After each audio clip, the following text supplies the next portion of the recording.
লক্ষ্মীপুরে নানান আয়োজনের মধ্য দিয়ে পালিত হচ্ছে মহান বিজয় দিবস। মহান বিজয় দিবস উপলক্ষে ১৬ ডিসেম্বর সকালে সূর্যোদয়ের সাথে সাথে জেলা কালেক্টর প্রাঙ্গণে ৩১ ব্যাচ নতুন মাধ্যমিক দিবসের শুভ সূচনা শুরু হয়।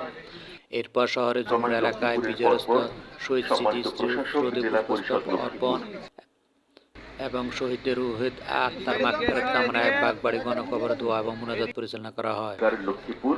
এই সময় লক্ষ্মীপুর জেলা প্রশাসক রাজীব কুমার সরকার, পুলিশ সুপার মোহাম্মদ আক্তার হোসেন, লক্ষ্মীপুর পৌরসভার প্রশাসক জসিমউদ্দিন সহ প্রশাসনের অন্যান্য কর্মকর্তা কর্মচারীবৃন্দ, জেলা মুক্তিযোদ্ধা সংসদ, বিভিন্ন রাজনৈতিক, সামাজিক, সাংস্কৃতিক সংগঠনের নেতৃবৃন্দ স্মৃতিসৌধে ফুল দিয়ে শুভেচ্ছা জানান।